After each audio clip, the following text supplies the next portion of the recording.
अस्सलाम वालेकुम। आज की वीडियो का जो टॉपिक है वो ये है कि कैसे आप 2 लाख कमा सकते हैं। इसमें ना मैं इस वीडियो में खाली एक स्ट्रेटजी बताऊँगा, वैसे 3 स्ट्रेटजीज़ हैं। वो एक स्ट्रेटजी ऐसी है जो आपको हर स्टॉक मार्केट या ग्रुप में नज़र आ रही होती है।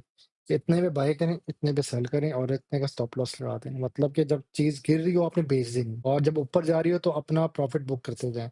सारा नहीं बेचना, कुछ पार्ट सँभाल के रखना है, क्योंकि रैली में क्या होता है कि जो चीज़ ₹1 की है वो ₹4 की भी हो जाती है। तो उसके लिए ना मैंने आगे एक टेबल है, वो भी दिखा भी देता हूँ। तो ये टेबल एक तैयार किया हुआ है, लेकिन मैं पहले बता दूँ, हम जाएँगे स्ट्रैटेजी नंबर 1 पे। स्ट्रैटेजी नंबर 1 में ये सीन है कि हमने हाई रिस्क हाई रिवॉर्ड, हमने पंगा करना है, एक गुंजल के अंदर हाथ डाल के चेक करना है, ठीक है? अभी आजकल रिसेंट सीन ये हुआ है मार्केट में कि कमर्शियल बैंक से लोग ऐसा-ऐसा साइड पे निकल रहे हैं, मुद्राबाज़ की तरफ जा रहे हैं। मुद्राबाज़ में क्या होता है, वो इस्लामिक बैंक की तरह होता है, जो एक प्रॉपर डील करता है, आपका प्रॉफिट के हिसाब से आपको पैसे मिलते हैं और वो मतलब उसमें सूद नहीं होता, ठीक है? रिबा नहीं होता, ठीक है? तो वो अभी नए-नए आए हैं मार्केट में और उनकी प्राइसेज़ अभी 10 से कम है, ठीक है? वो वाले कुछ स्टॉक्स हैं और फिर एक ऐसा स्टॉक है जो पब्लिक पे इस वक़्त सबसे ज़्यादा है, उसका नाम WTL है, वो भी है। तो वो डेली ट्रेंड देखे जाए ना तो कुछ स्टॉक्स ने बहुत हेवी जंप की है और मुझे लग रहा है कि ये बैंकों की तरह बहुत ऊपर चले जाएँगे। अभी नए-नए मार्केट में आए हैं ना, it's just like first semester में जब नई दुनिया आती है तो हर बंदा देखता है उनको। मेरा कहने का मतलब है, जब फर्स्ट सेमेस्टर में आप समझ गए मैं क्या कहना चाह रहा हूँ। हर कोई कहता है यार नया माल आया है, तो इस तरह ये मुद्राबाज़ हैं उसमें। और वैसे मैं एक चीज़ दिखा दूँ, स्ट्रेटजी नंबर 2 ये थी जो मैं यूज़ करता हूँ, वो ये है कि आपने एक हाई डिविडेंड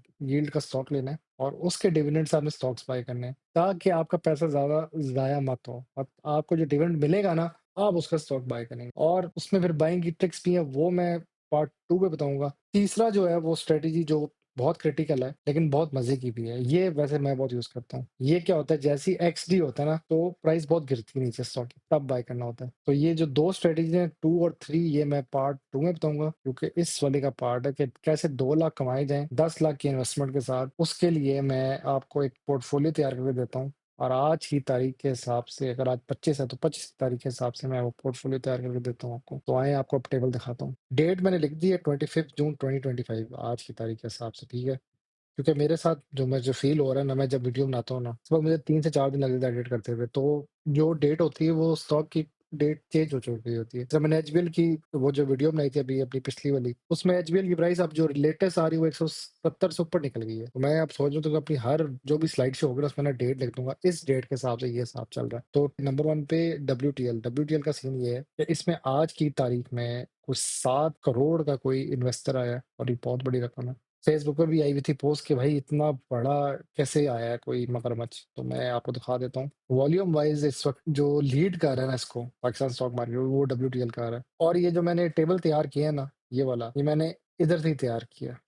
मैं यहाँ पे ये बात बताना चाह रहा था कि अभी रिसेंटली ये हुआ है कि मुद्राबास पे बहुत ज़्यादा एक जंप आ रहा है। एक तो मुद्राबास पे आ रहा है, दूसरा पेनी स्टॉक्स आजकल बहुत उठ रहे हैं। वैसे टेक्निकली ना मेरा भी माइंड कहता है, मैं 8 साल के एक्सपीरियंस से कहूँ, ये मार्केट 110 से ऊपर की नहीं है। लेकिन इधर ये जो आए हैं ना, ये इतने ज़्यादा पेनी स्टॉक्स हवा में उछल पड़े हैं, उसकी वजह से market is too much high. मतलब कि ये इधर देखो तो 20-23% कोई 17%, कोई 16%, कोई 14%, इतने ज़्यादा इंक्रीज़ हो गए हैं कि यार अब ना इन्वेस्टर भी कहता है यार इनमें डाल पैसा, छोड़ डिविडेंड स्टॉक्स है फिलहाल। तो ये हाई रिस्क हाई रिवॉर्ड वाला, मतलब कि यार मैं आज लाख रुपए डालता हूँ, मुझे 3 लाख चाहिए 2 दिनों में। मैं 1 करोड़ डालता हूँ, 3 करोड़ चाहिए मेरे को। वो इस माइंडसेट से अब लोग आ रहे हैं। क्विक गेन, जल्दी पैसा बने। अगर वो ये खाली अभी तो गेन का बता रहा हूँ, नुकसान भी हो सकता है। 1 करोड़ डालो, भाईजान 50 लाख रह गए, भाईजान 10 लाख रह गए। तो वो अब खेल रहे हैं। अब डब्ल्यूटीएल की ना एक रैली आ रही थी, मैं यहाँ पे अब आपको दिखाता हूँ। मुझे एक बंदे का कमेंट आया था मेरे चैनल पे, उसने कहा था कि डब्ल्यूटीएल पे डिटेल वीडियो बनाना। तो मोस्ट प्रोबेबली मैं अपकमिंग डेज़ में शायद अल्लाह ताला हिम्मत दे तो एक बनाऊँगा डब्ल्यूटीएल की डिटेल्ड वीडियो। मैं कैंडलस्टिक एनालिसिस भी करूँगा। अच्छा, इसमें कैंडलस्टिक एनालिसिस के हिसाब से देखा जाए ना, हुआ क्या है कि लास्ट आवर में एक बायर तो आया है, ये जो आया है, इसको अगर मैं 5 घंटे के हिसाब से कुछ शायद ये सही बता दें।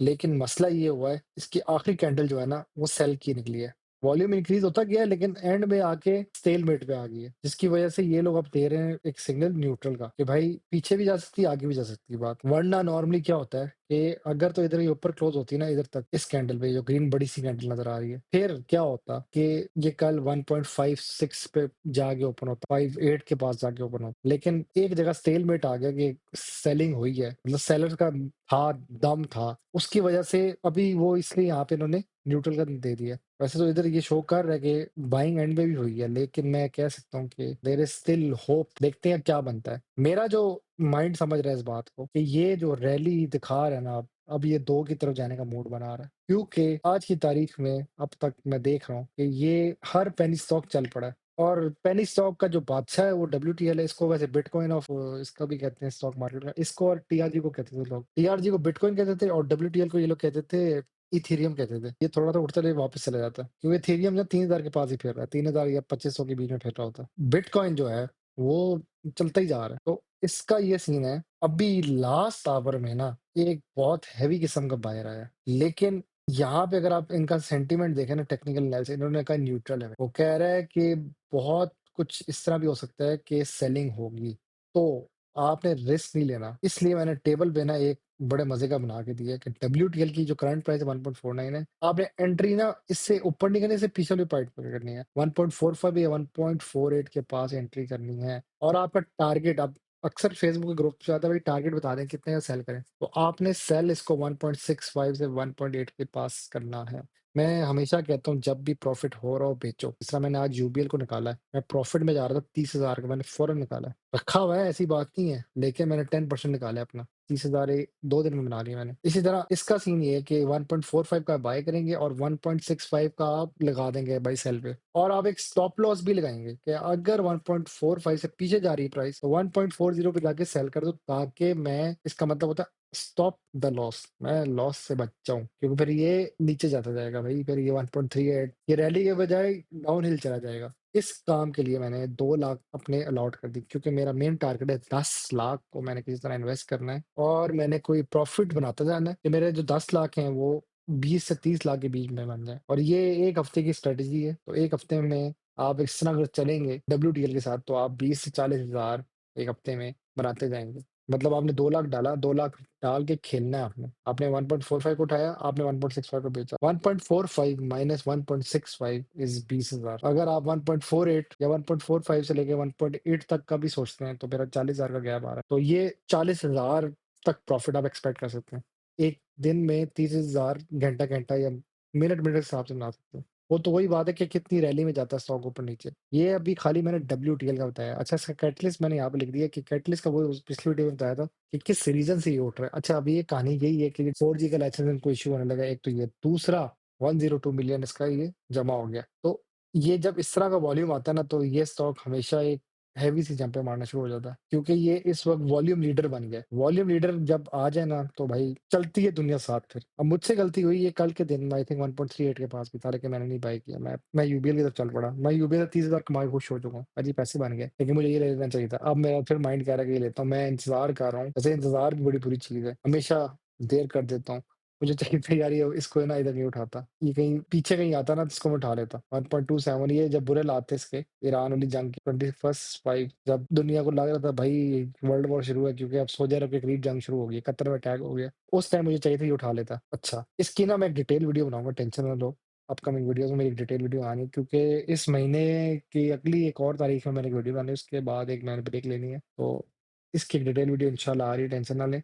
इसका मैंने यहाँ पे टेबल में भी बता दिया। उसके बाद है एफपीजेएम, जहाँ-जहाँ पे एम आएगा ना लास्ट में, वो मुद्राबाज़ है, ठीक है? फर्स्ट पंजाब मुद्राबा, या ये स्टॉक ने अन्नी मचा दी, 14% इंक्रीज़ हुआ है, ठीक है? इसका अगर मैं 1 साल के हिसाब से देखूँ ना, तो ये स्टार्टिंग पे 1.55 का था, पिछले साल की बात कर रहा हूँ। इस साल के हिसाब से देखें ना, तो 1 जनवरी को 3.17 का था, फिर इसने स्पाइक मारा है, 4.95 तक गया। ये 5 टच करके वापस आएगा, ये देखना। अब गया नीचे। मेरा जो मेन था ना, इधर लिखा था मैंने, हाई रिस्क हाई रिवॉर्ड, ठीक है? अभी हाई रिस्क हाई रिवॉर्ड दिखाना मैंने कैसे बन रहा है। यहाँ पे अगर गौर से देखो ना, ये गया 5 था 20th फरवरी को 2025, 3 महीने पहले की बात है। 21st को 4.74 भाई सेलिंग हुई है बहुत दबा के, फिर गिरता गया है। मतलब कोई बेचारा गरीब सा बच्चा यहाँ पे लेके बड़ी खुशी से 5 लाख डाल के बैठ गया होगा कि जी अब ये 6 से 7 रैली लग रही है भाई, वो ले गया नीचे, हो गया 3 तक आया, उसका 5 लाख 3 लाख रह गया, वो इंतजार में बैठा रह गया। उसने, अगर अक्लमंद इंसान हो, उसने सेल ना किया हो, होल्ड कर लिया हो, तो वो आज के दिनों में आप सेल करके प्रॉफिट वापस या रिकवर कर लेगा अपना लॉस, 24,000 एक्स्ट्रा भी कमा लेगा। मतलब उसने 5 लाख डाला था ना, तो आज 5.24 पे क्लोज हुआ, तो 5,24,000, तो 24,000 रुपया वो एक्स्ट्रा कमा चुका होगा, सिर्फ सबर 3 महीने का करना होगा। तो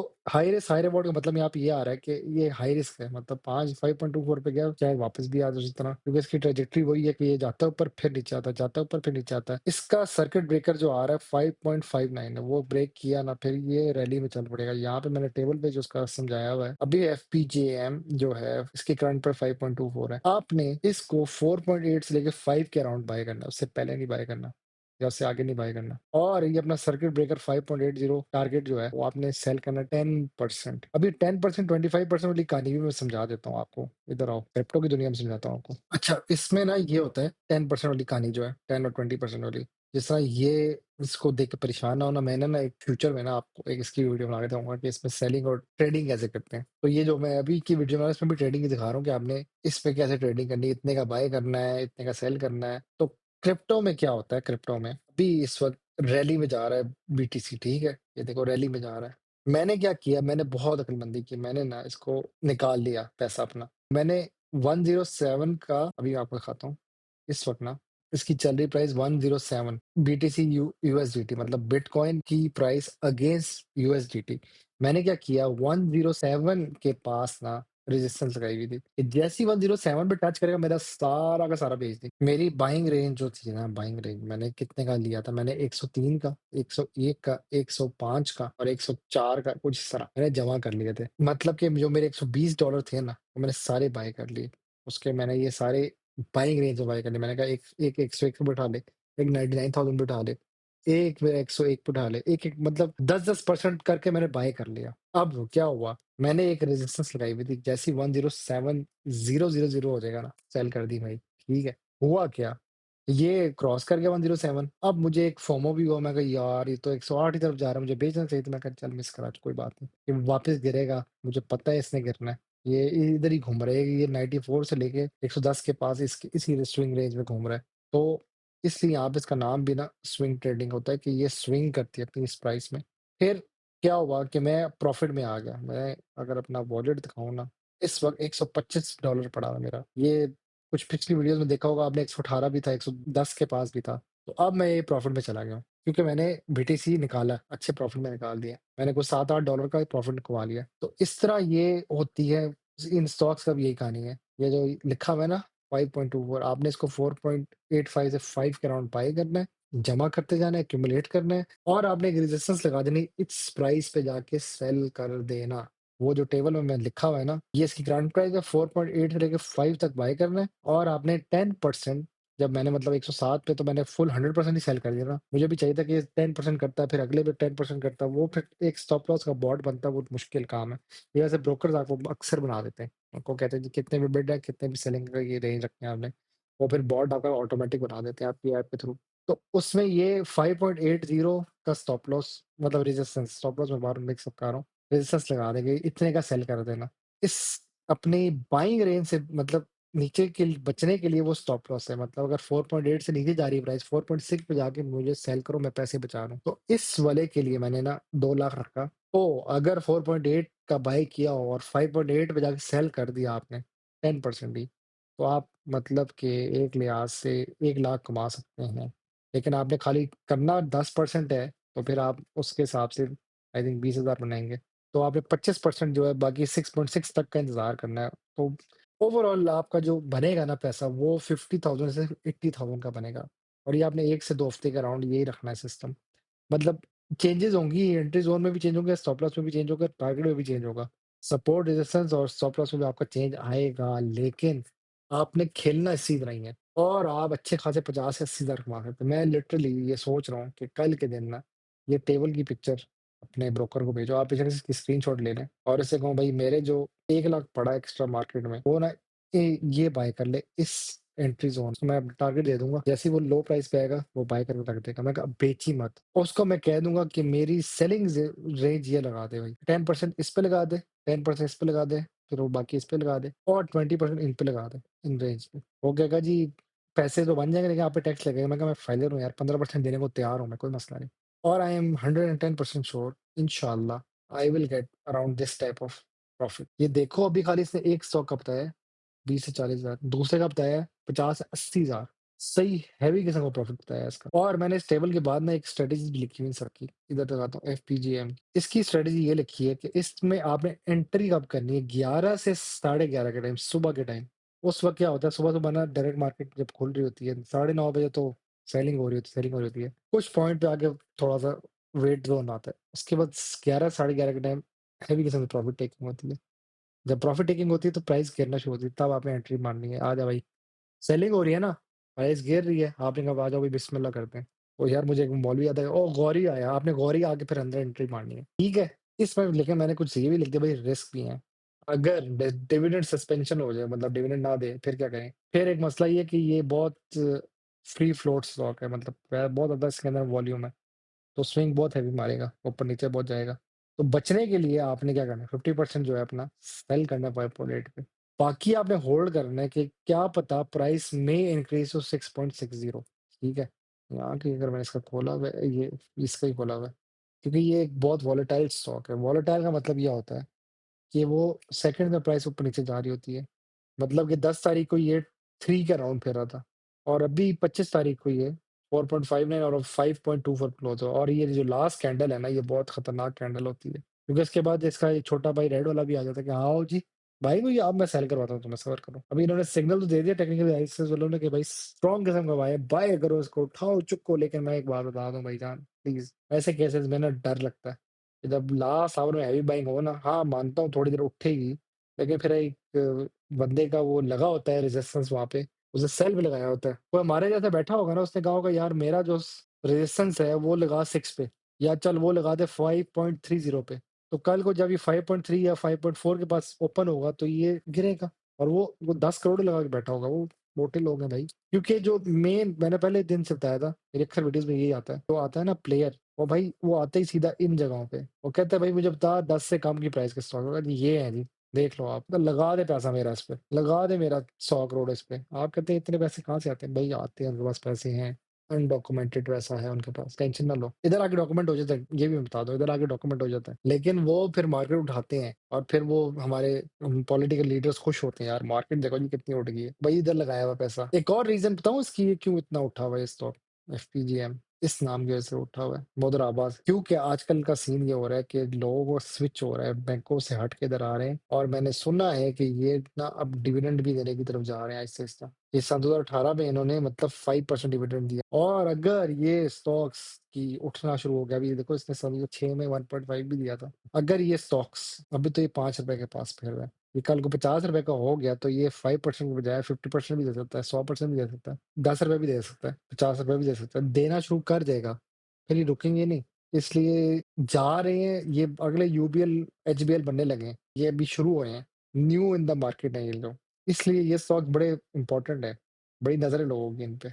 तीसरा जो स्टॉक है वो है एफडीपीएल, ठीक है। ये जो है ना, एक बंदा है दाऊद, बहुत पैसे वाला है, जैसा मियां मंशा है ना, उसी तरह ये दाऊद वाला नाम के जो स्टॉक्स होते हैं ये भी बड़े होते हैं। इसका सिर्फ मसला एक है, ये रियल स्टेट है, रियल स्टेट में रिस्क है थोड़ा बहुत आजकल की दुनिया में, पाकिस्तान की स्पेशली, लेकिन इसके कुछ फायदे भी हैं। वो एक अभी पहले मैं नुकसान पहले बता देता हूँ, ये एक बहुत हैवी सर्च की है, जब एकदम से चीज ऊपर जाए ना तो फिर वो एकदम से नीचे भी आती है। अच्छा, इस स्टॉक का अगर कैंडल स्टिक के हिसाब से देखा जाए ना, ये शुरू में बहुत लो पे था, 13 तारीख को ये 2.5 का था, अब ये माशाल्लाह अपना ब्रेक करने की कोशिश कर रहा है, मतलब ये इसमें वॉल्यूम में बेतहाशा इंक्रीज आ रहा है। ये जो स्टिक्स बना रहा है ना, ये जो नीचे से मैं दिखा रहा हूँ, बहुत हैवी किस्म की बन रही है। ये बायर्स आर विनिंग, सेलर्स को लिफ्ट नहीं करा रहे, कह रहे भाई तू जा, हम बियर्स आना चाह रहे हैं। ये देखो 23 मिलियन, बहुत ज्यादा वॉल्यूम आ रहा है इनका, अभी 17 मिलियन, क्लोजिंग में भी वॉल्यूम बहुत ज्यादा है, ठीक है सेलर्स निकले लेकिन वॉल्यूम अभी भी बहुत ज्यादा है। मतलब people are really invested in this stock. तो ये स्टॉक का ये इवन टेक्निकल एनालिसिस भी कह रहा है स्ट्रांग बाय। अब मैं यहाँ पे इसको कह तो देता हूँ कि ये भाई बुलिश की तरफ जा रहा है। तो ये वाला एक स्टॉक भी है, लेकिन इसका एक मसला बता देता हूँ। इसका मसला ये है, एक तो रियल एस्टेट की मार्केट बहुत हैवी किस्म की स्लो डाउन हुई है, रिस्क लिखा हुआ मैंने। दूसरा लिक्विडिटी,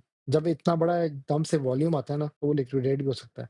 अचानक निकलेगा ना जब, तो वो 4 की जगह 3 या 2 रुपए का रह जाएगा वो स्टॉक। आपका जगह 4 लाख डला हुआ है ना, वो 2 लाख रह जाएगा। 40,000 होगा तो 20,000 रह जाएगा। फिर किसी मुझे बंदे का मैसेज आ गया इंस्टाग्राम पे, भाई वो मैंने पैसे डाले थे 40,000 बड़े पैसे जोड़ के, आज वो जी 10,000 रह गए। बड़ा दुःख होता है जी, वो 30,000 मेरे ज़ाया हो गए, डूब गए। नहीं डूबे नहीं भाई तेरे, लिक्विडेट हो गया स्टॉक। सब्र कर जा, बेशक 10 साल सब्र कर जा, आ जाएगा तेरा पैसा। दूसरी बात मैं ये कहने लगा हूँ, इसके जो ट्रिक है इसमें, आपने क्या करना है, 10 बजे से लेके 10 बज के 45 मिनट के अराउंड आपने एंट्री मारनी है, क्योंकि इस टाइम ज़रा मार्केट स्लो डाउन हो जाती है।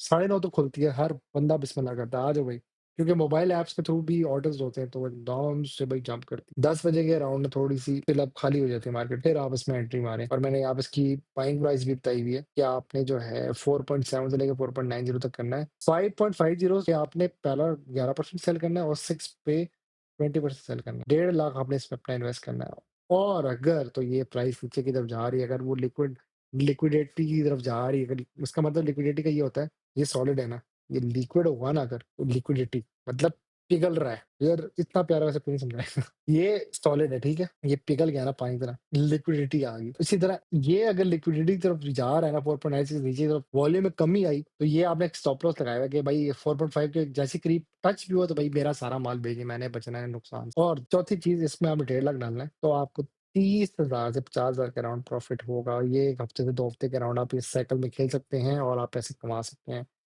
चौथे नंबर पे है बीएमएल, ये है बैंक मकरमा। यार ये एक बैंक था, इसका नाम चेंज हुआ है और इसको किसी अरबी ने खरीदा है, ठीक है? इसकी स्टोरी बहुत मज़े की है।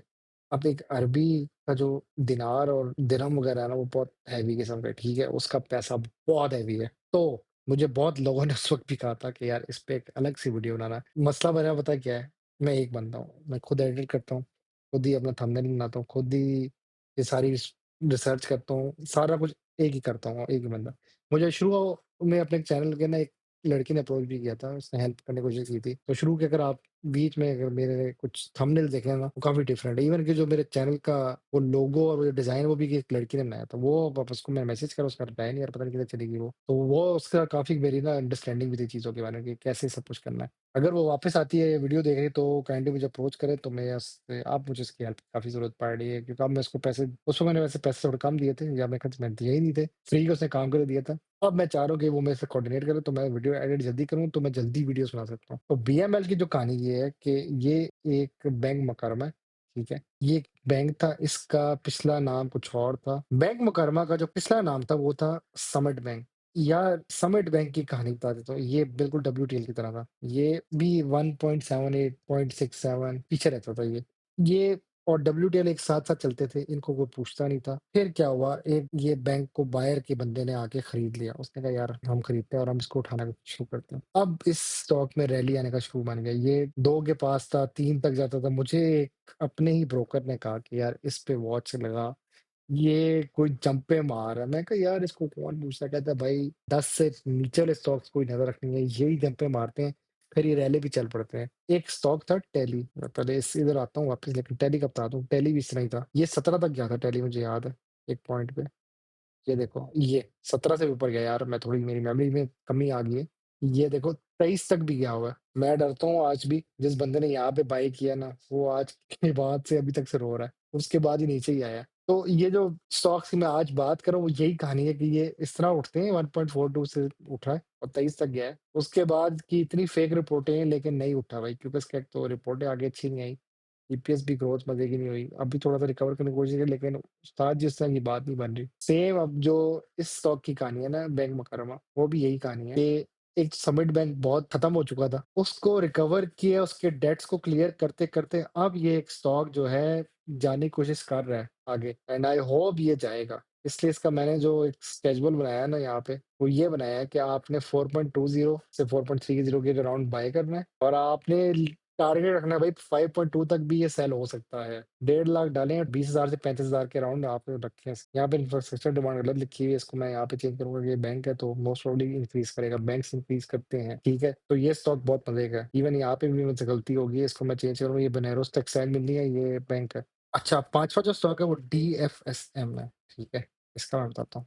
यार ये खतरनाक स्टॉक है, इस पे लगा है कैप, ठीक है? दीवान फारूक स्पिनिंग मिल लिमिटेड। एक तो इसमें बहुत हैवी किस्म का सर्ज आया है, इसके जो लास्ट आवर्स है ना, इसके कैंडल अगर निकालें, ये लग गया कैप। नॉर्मली कैप अगर कैप ना लगता तो ये लाइन यहाँ तक ना आती, कैप लगा तो यहाँ लाइन आ गई है। तो ये स्टॉक तो बहुत ही नेक्स्ट लेवल पे चला गया ना, इसका कैप टूटेगा कल मेरे ख्याल से, तो ये वापस आएगा 5.5 के बाद, अगर टूटा नहीं तो जैसा ही 17% पे लग गया ना, तो ये कल खुलेगा 7.7 से ऊपर खुलेगा।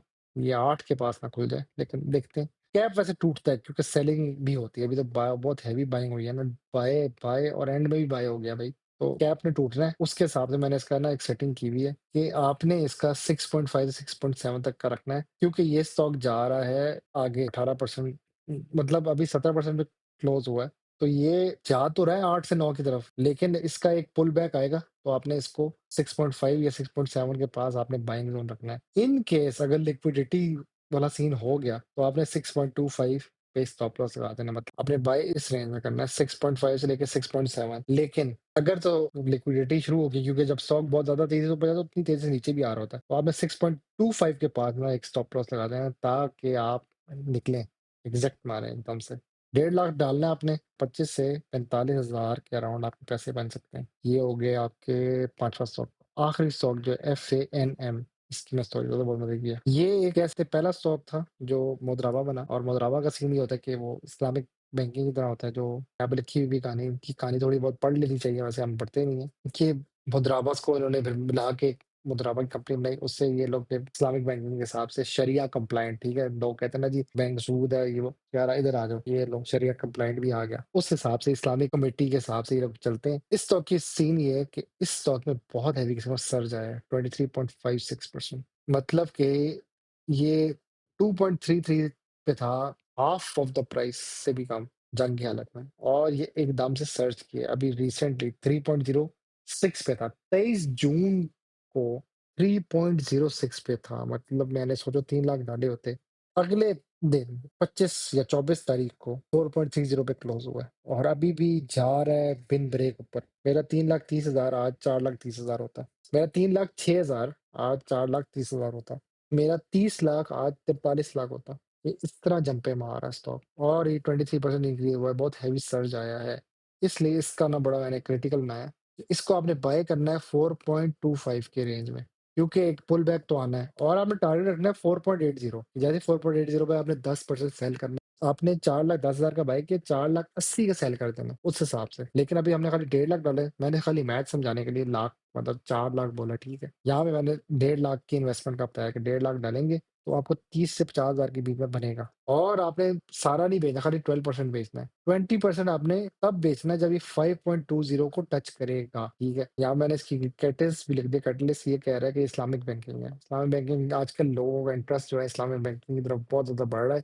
इसकी वजह से एक स्टॉक मैं बता देता हूँ आप लोगों को, वीडियो आज मैं थोड़ी छोटी बना रहा हूँ, देखा था आप लोगों को आदत होगी मेरी बड़ी वीडियोस की, तो मैं बार बार टाइम भी दे रहा हूँ यार, 12 तक सोना है मैंने। बैंक इस्लामिक, हर बंदा कह रहा है इस स्टॉक को क्या हुआ है भाई, लोगों का ना, एक तो स्टेट बैंक ने पॉलिसी थोड़ा लीनियंट कर दी है बैंक इस्लामिक की, इस्लामिक बैंक और मुद्राबाज की भी ऑटोमेटिक, मुद्राबाज लिंक है इस्लामिक बैंक के साथ, तो हर बंदा अब इस तरफ माइल हो रहा है, कमर्शियल बैंक से हट के स्विच हो रहा है इस तरफ। लेकिन एक बात याद रखना, हमेशा उधर ना जाओ तो सारे जा रहे हो, ऑपोजिट भी चल सकते हैं हम लोग, मुझे ऐसा पता ऑपोजिट चलता है, मैं इसलिए कमर्शियल बैंक की तरफ जाता हूँ। मैं अभी रिसेंटली अभी जो मेरा दिमाग कह रहा है कि यार चलो एक इस टेबल को ट्राई मार लेते हैं, तो मैं शायद इसको भी ट्राई करूंगा। मेरा दिमाग कहता है कि चलो इसको भी ट्राई कर लेते हैं। वैसे मेरे जो पैसे ज्यादा पड़े वो मेन बैंक्स में पड़े, UBL ने पड़ा है, MCB में पड़ा है, SNBL ने पड़ा हुआ है। वैसे अब मैं ट्राई करूंगा इनकी तरफ भी आने के लिए। तो जो मैं वो स्टॉक बता रहा हूँ, FANM, फर्स्ट अल नूर मुद्राबा, इसका सीन ये यार, ये बोनस भी दे चुका है 22 में, 10 है तो 1 ही होगा, मतलब 100 के बदले आपको 1 मिलेगा, 1000 के बदले आपको 100 मिलेगा, उस हिसाब से ये बोनस दे रहा है। 100 के बदले 1 तो 1000 के बदले 10 मिलेगा आपको, तो ये बोनस भी दिया है और ये डिविडेंड भी देता है कभी कभी। अगर ये स्टॉक 10 क्रॉस कर गए, आई एम 110% श्योर इनकी रैलीज़ बहुत ऊपर जाएँगी। ये 20-30 तक आराम से चलते जाएँगे, इनकी ब्रेक नहीं लगनी। फिर हम कहेंगे जी अब मज़ा आया मार्केट में, अब आपकी 120 की बजाय 150 होगी मार्केट। ये जो मेन आपका इंडेक्स है, ये 122 की जगह 150 के पास फिर होगा, क्योंकि फिर ये जो आपके पेनी स्टॉक्स हैं, ये बहुत हाई हो जाएँगे। मेरी कुछ वीडियोज़ मैंने बोला था कि ये आज इधर है, कल को इधर होंगे, वो कुछ वाक़ई स्टॉक्स हैं, ऐसी बात नहीं है। लेकिन कुछ स्टॉक्स अच्छे भी हैं, जैसा ये है। मैंने कहा ना कि हर स्टॉक बुरा नहीं है। अब ये स्टॉक है कुछ दिखा रहे हैं, इसकी वजह से कैंडल स्टिक करें ना, इसकी ना लास्ट वाली जो कैंडल है ना, उसमें बहुत ही हेवी किस्म का वॉल्यूम आया है। इससे बड़ी मैंने आज तक अभी तक कैंडल किसी की नहीं देखी। हाँ, WLTL की देखी थी। तो कल के दिन ना ये बहुत हेवी ओपन भी हो सकता है। Let's see. मसला ये है कि मैं ये वीडियो बना रहा हूँ वेडनेसडे की तारीख को 25 को। अब ये पता नहीं अपलोड होते-होते फ्राइडे हो जाना है। तब तक इसकी प्राइस शायद 5 के पास होगी। मैं माज़रत करता हूँ। मैं कोशिश करूँगा कि इसको आज तो चलो मैंने सो जाना है, कल कल के दिन मैं इसको फुल टाइम एडिट करूँगा और रात को थर्सडे की रात को अपलोड होगी, तो मतलब फ्राइडे तक आप लोग देखेंगे। तो देखते हैं इसकी प्राइस में क्या आता है, फिर मुझे कमेंट में बताना कि भाई कितना चेंज आया है। ये मैं स्लाइड शेयर कर दूँगा और अभी ये खाली पार्ट 1 है, ठीक है? ये वाली और ये वाली, ये 3 स्ट्रैटेजीज़, मतलब स्ट्रैटेजी नंबर 2 और स्ट्रैटेजी नंबर 3 ये रहती हैं। स्ट्रैटेजी नंबर 3 तो मैं शायद उसमें आपको मैं अपना पोर्टफोलियो दिखाऊँगा कि मैं किस तरह डिविडेंड आते थे, तो मैं किस तरह स्टॉक्स बाय करता था, और स्ट्रैटेजी नंबर 2 भी मैं दिखा दूँगा कि मैं एक स्टॉक की मिसाल दूँगा, वो पीओएल की, वो बहुत मज़े की मिसाल है। उसमें आप कहोगे यार क्या मिसाल दी, मज़ा आ जाएगा आपको। और कुछ और स्टॉक्स भी हैं जिनमें बहुत हेवी जंप आता है जब डिविडेंड अनाउंस करते हैं। तो ये हो जाएगा, स्ट्रैटेजी नंबर 1 मैंने दिखा दी है, वो टेबल भी है। इस टेबल को स्क्रीनशॉट ले लो, मैं एक व्हाट्सएप का ग्रुप बनाया हुआ है, उसमें ना ये टेबल शेयर कर देता हूँ आज, तो मोस्ट प्रोबेबली लोग देख लेंगे क्या चल रहा है। आप लोग भी वो कम्युनिटी जॉइन कर दें, क्योंकि मैंने कमेंट्स पूछे थे, काफ़ी लोगों का रिस्पॉन्स अच्छा है, तो उन्होंने कहा था, "भई आप व्हाट्सएप पे ग्रुप बनाएँ, तो उस पे फिर हम सब मिलके चलते हैं।" तो मिलते हैं इंशाल्लाह अगली वीडियो पे।